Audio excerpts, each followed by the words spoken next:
They say the West don't give second chances, but that evening, right as the sun bled behind the ridge, a lonely widow heard a knock at her door, and behind that knock stood a man running from ghosts and a little girl clutching a worn-out doll, too tired to cry.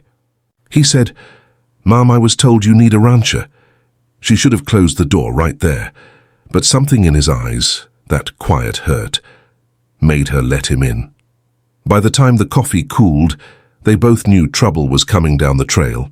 And before the next sunrise, the widow who'd buried her heart would have to choose between fear and faith.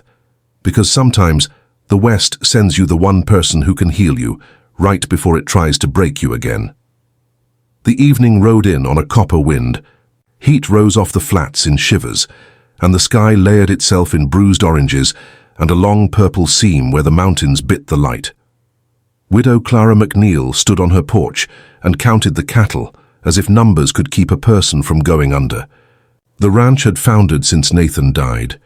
He was buried beyond the windmill under a cedar cross he carved with his own hands.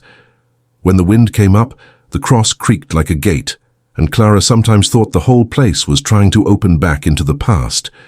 She'd spent the afternoon mending a fence where the wire had parted like a broken promise. The last hand she could afford rode off that morning without looking back, hat brim low, pay short, pride intact. Clara watched him vanish into the shimmer and told herself she didn't need anyone. The knock came at the dangerous hour, 3 slow taps against tired wood, long enough between each to let worry grow. She opened the door with her shotgun just out of sight.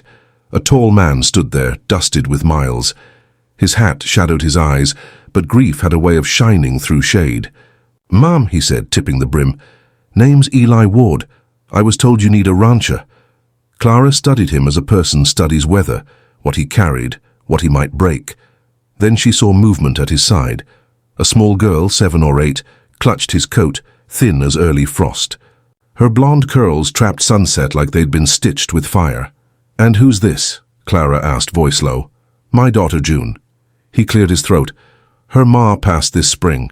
We've been walking and working since." Silence. Tugged at the room behind Clara, an old table, a pot that smelled of onions, shadows hanging like coats. She stepped back. "Come in, supper's on." Inside, the oil lamp breathed its little halo of gold. Clara ladled stew into bowls and set bread on a tin plate, feeling a sting of shame at how little there was to offer. Eli washed June's hands at the cracked basin and brushed her hair with fingers careful as prayer. They ate with the quiet of people who knew better than to waste words on hunger. June smiled at the stew, as if it were something she could love. "Thank you, Ma'am," she said, soft and formal. "You can call me Clara," Clara said, surprised at how the name felt when it wasn't said by the wind. A horse snorted outside. Eli's head tipped, listening. Clara moved to the window. On the ridge, a lone rider sat still as a nail driven into dusk. The glint of a rifle caught the last edge of sun. "Expecting company?" Eli asked without looking up. "No," Clara said. Her hand tightened on the curtain. "And that's exactly the trouble." The rider turned and melted into the dark, like a thought a person tries not to have. The oil lamp hissed. Somewhere out by the cross, a coyote sang its open-throated hunger. Clara set her jaw. "Eat," she told Eli. "Whatever you brought with you, we'll sort it when our hands are clean." Morning arrived smelling of cut sage and damp wood. Eli was at the corral before the sun had warmed the boards, hands working in a rhythm older than talk. He tightened lag screws, replaced a split post, coaxed a bulky latch back into obedience. When a mare rolled an eye at him, he murmured nonsense steady as a lullaby. Clara brewed coffee thick as courage. June sat on the steps with a tin cup of milk, holding it like ceremony. A blue jay heckled the world from the cottonwood. Work felt like music. Notes of hammer, rasp of wire, the honest scrape of a shovel. Clara realized with a start that pricked her throat that the ranch was answering back. Just before noon, the male rider swung in, lean as a lariat, boots throwing dust. He tipped his hat. "Mrs. McNeil." He handed over an official-looking envelope the color of spoiled cream. Clara didn't open it. Paper could wait, until it couldn't. Eli set down his fence tool and watched her as if sight alone might soften what needed to be read. She broke the seal with a thumbnail. Words marched with cold iron certainty. Notice of foreclosure.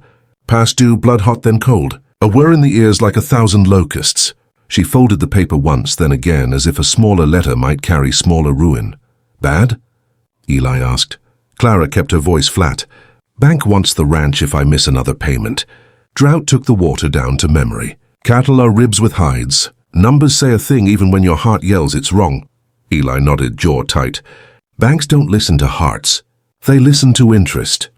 June drifted nearer, sensing a storm adults try to hide. Clara knelt so June could see her eyes. Would you take our bread to Mrs. Cartwright down the road? She asked.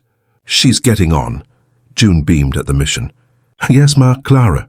She caught herself. Pleased. When June had trotted off with the basket, Clara turned to Eli. You said last night someone might be following you. Eli's shoulders lowered a shade. He stared toward the ridge where the rider had been. Man named Deacon Holt, rancher down near Abilene. He hires fast men and pays in fear. Thought I stole 6 of his horses when it was his own foreman running a side trade at night. You prove it? Clara asked. Truth don't always fit into the barrel of a gun. He flexed a hand, a scar silvery at the knuckles. I left with my life and a wife coughing up winter. By spring I only had June. Clara drew in a breath that hurt going down. Who brought trouble with you? He met her cleanly. I brought 2 good hands and a reason to stand. If trouble was bound for me, it found you only because I knocked. I can ride on. Clara's mouth shaped a no before her mind caught it. Pride shuffled, made room. Stay to the week, she said. We'll see if the ranch wants you. The afternoon thinned into blue. Cloud shadows slid across the flats like enormous fish. Eli showed June how to oil a saddle. Clara fed the stove wood and the cows talk. At sundown, hoofprints appeared where there shouldn't be any. Fresh cuts around the barn, angled to see without being seen. Eli studied them, fingertips grazing the earth. They came close, he said. Close enough to count. Count what? Clara asked. He looked up. Us. That night, wind worried the shutters. Clara tried to read by lamplight, and found herself turning pages she hadn't noticed. She stopped on the verse Nathan had marked the week before he died. Light shines in the darkness, and the darkness has not overcome it.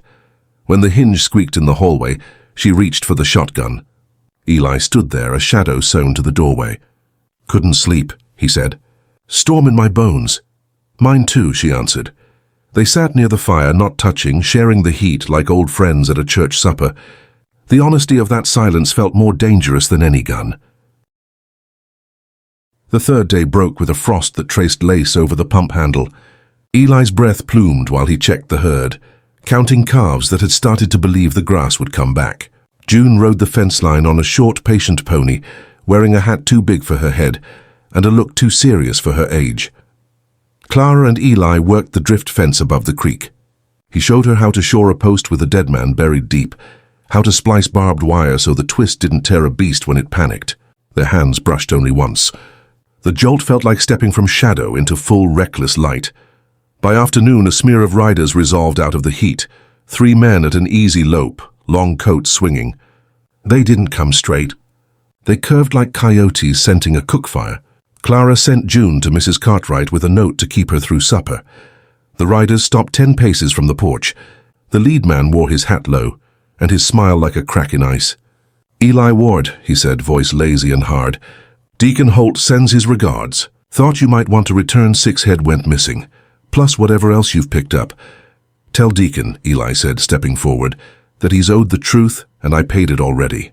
He'll have to make peace with what his men stole. The man laughed. The sound had no joy in it. Peace is for churches. Deacon does accounts. His hand flashed for the gun. Clara didn't think. She shouldered the shotgun and fired both barrels high and wide.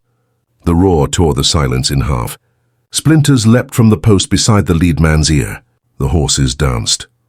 You'll not open accounts on my porch, she said, voice steady in a way that surprised her. You do your devil's math someplace else. The riders faded back a horse length, reassessing. The lead man's eyes narrowed at Clara, then shifted to Eli's steady hands. You owe, he said. We collect tonight or we collect interest. He touched 2 fingers to his hat brim and turned away, dust boiling up around their hooves. When the dust settled, Clara sank to sit on the step. Her hands trembled against the shotgun like a bell someone had struck too hard. Eli knelt beside her. "You did right," he said. "I did what needed doing," she answered. "Right will argue with me later." Darkness came early, as if the day had lost heart. They lit 2 lamps and set them far apart, casting shifting shadows that left more questions than they answered. Eli positioned himself where he could see the corral and the lane. Clara fed the stove and cut bandages she hoped not to need. Rain started thin, thickened. Then the night unstitched. A shot popped from the cottonwoods, bright as a shout. A second answered from the barn. Eli returned fire, clean and near. Someone cursed. The horses screamed. Clara moved along the wall, counting breaths between cracks. She saw the flicker of a coat near the water trough and fired once. A man stumbled with a cry, fell into the mud and crawled for the shelter of the woodpile. Eli swung to cover him. Another shot. Pain lifted Eli's left shoulder and dropped it bloody. He grunted and slid behind the stove, teeth bared. Clara dragged him deeper inside by the collar, heat washing his face. "Hold still," she whispered, tearing a strip from her apron. She pressed the cloth into the wound and felt his breath hitch. "Just a crease," he said, breath thin. "Seen worse." "Maybe," she said, tying off with hands that remembered every knot Nathan had taught her. "But not on my kitchen floor." Rain eased. The shooting paused. The world listened to its own blood. From beyond the yard a voice rose, amused, ugly. "Tomorrow," it called, "at the ridge. If you ain't there, we'll collect our due from whatever's easier to take." Clara's gut emptied at the meaning. June. Eli's eyes flared. "No," he said, and the word was a vow. Clara stood, the shotgun heavy and honest in her hands. "Then we go to the ridge," she said. "Together." He searched her face all the way down to the part of a person that doesn't lie. "I won't run," he said. "You already stopped," she answered. "So did I." The Sky wore iron the next morning. They sent June early to Mrs. Cartwright with a story about a calf tangled in wire. "Back by supper," Clara promised, kneeling to eye level. "You mind her like she's the Queen of Texas." June nodded, serious as a deacon. "You'll come back, right?" Eli rested a hand on her hair. "Like Dawn," he said. "Count on it." They rode out with rifles wrapped in oiled canvas, extra shells tucked into pockets that once carried prayers. Dry Creek Ridge rose like a spine from the plain, boulders set down by a god with a taste for drama. Sage and juniper made the air sharp enough to cut. Deacon Holt waited with 4 men scattered clever among the rocks. He was older than Rumor, younger than Mercy. A scar bisected his lip like a rule. He wore a coat too fine for the work his hands had done. "Ward," Deacon said, smile tight, "you departed my employ without settlement. That galls a man. Then horses vanish. A foreman winds up in a shallow grave and I'm left with an account that don't square." Eli dismounted slowly. "Your foreman ran your stock cross-border and blamed me to keep his pockets fat. I ran with my wife coughing up blood, and your men set my cabin alight. Settlement's done." Deacon's gaze slid to Clara, then back. "And who's the lady mathematician?" Clara stepped down, boots finding rock with authority. "The woman who owns the land you're trespassing," she said. "And who knows what's owed and what's theft." Deacon's eyes brightened. "A widow," he guessed. "Banks love widows." "So do I." The first shot cracked from the left. One of Deacon's men, impatient or obedient, it didn't matter. Eli dropped behind a boulder and returned fire. Clara moved without thinking, all her fear stacking itself into something like aim. The canyon amplified every sound until the air itself felt like a drum. Bullets chewed stone into grit that stung the eyes. A lizard shot from underfoot like a thought changing its mind. Smoke gathered in hard blue-veined ribbons. Eli edged along the rock to get a clean angle on the man pinning Clara. As he rose to fire, Deacon found him in the sightline and squeezed. The shot caught Eli low in the ribs. He spun, breath caved in and fell to one knee. Clara saw him fold and time narrowed to a wire. She stood into the open, the world insisting she shouldn't, and set Deacon in the little iron window of her rifle. She saw the scar on his lip. She saw the slight tremor in his left hand. She saw the man who had fed fear to make a living. "Don't," Deacon called, faint smile riding his mouth. "Ladies ought to—" Clara fired. Deacon staggered back, surprise shattering through arrogance. He tried to speak and found he had nothing to say. He sat down like a man realizing a chair was not where he left it, looked at the blood blooming neat as a flower, and tipped sideways into a juniper.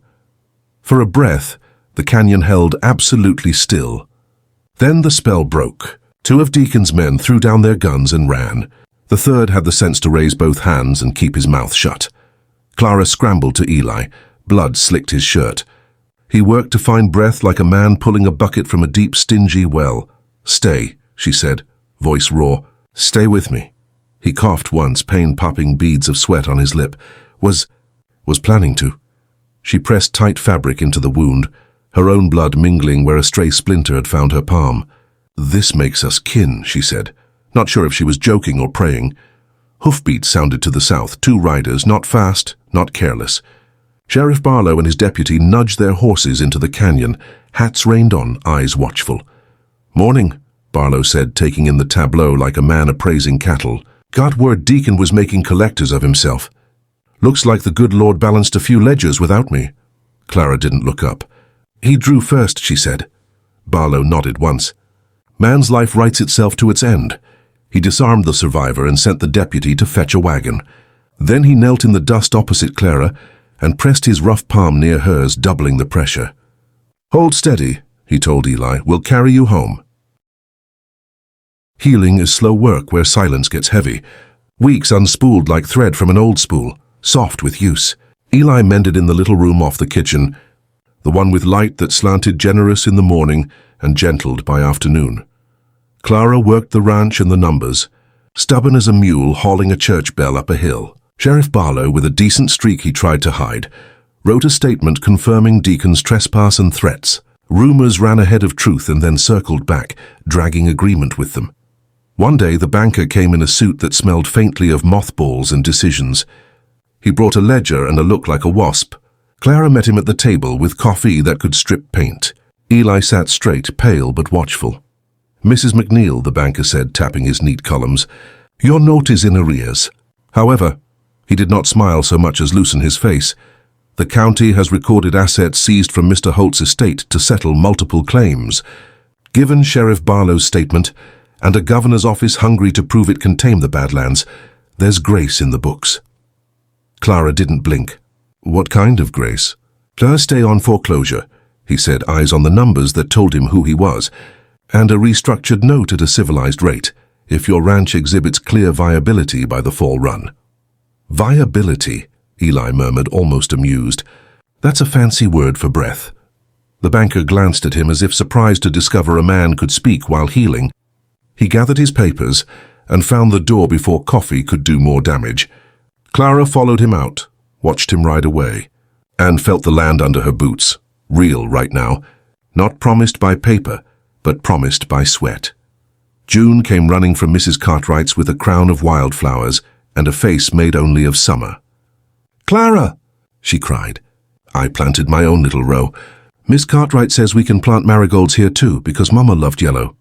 Clara knelt and let June set the crown on her hair. "Then we'll grow a whole river of yellow." They did. They grew marigolds along the porch, peppermint by the kitchen step, beans climbing twine between two posts that had stopped pretending they were only for fences. The windmill creaked its old steady song. The cattle began to wear flesh where ribs had read like scripture. Eli returned to work in slow inches. He showed June how to braid rope and how to read the sky for weather instead of omens. Sometimes he paused by Nathan's cedar cross and took off his hat because a woman he admired did the same. Sometimes Clara found him there, not praying, not praying, hands on his hips like a man bracing for the truth. One evening the world went gold and everything honest inside it rose to the surface. Clara brewed coffee and didn't sweeten it. Eli stood on the porch, looking east where night shook out its blanket. "You could stay," she said from the doorway, words arranged careful as plates on a shelf. "I can't pay much until fall, but there's work here. And a place at the table." Eli turned, wounded and strong and already a little healed by the way she'd said it. "I didn't come looking for a home," he said. "But I keep finding one when June laughs and you look at me like I'm not what I lost." Clara's mouth tried on a smile and kept it. "Your June called me Clara all summer, but last week she called me something else while she was half asleep." "What did she say?" "She said Mama, and then started bargaining with angels for another cookie." Eli's laugh caught and turned to something wetter. He looked down, breathed once, and back up. If she says it again, you can keep it. June barreled onto the porch carrying a jar with holes punched in the lid. Fireflies winked like living sparks. Daddy! Clara! Look! She held the jar aloft like proof that light can be caught and kept without killing it. Clara reached for Eli's hand. Callus met callus, ridge to ridge. You think the dead forgive us for turning toward the sun? He asked quietly. I think the dead are the first ones to push our shoulders, she said. They want us to grow where they planted us. Wind slipped through the cottonwood, silvering the leaves like coins. Somewhere a nightjar stitched its one strange word into the falling dark. The ranch exhaled. They stood together while the horizon drew its clean line between what had been and what would be. The marigolds held their light a little longer than seemed proper. The windmill turned, slow and sure, pulling water from the deep because that's what it was made to do. Dawn finds 3 sets of boot prints on the porch boards, fresh fence wire gleaming like a promise. Marigolds blazing a small sunrise of their own. A home doesn't have to be large to be holy. It only has to be chosen day after day. Sometimes blood writes the first line, but truth finishes the page. Growth is what you choose after fear, and home is the name you give to the work of loving what you've saved. If you enjoyed this story, click the video on your screen to watch another unforgettable Western tale where destiny and courage collide. Don't forget to subscribe.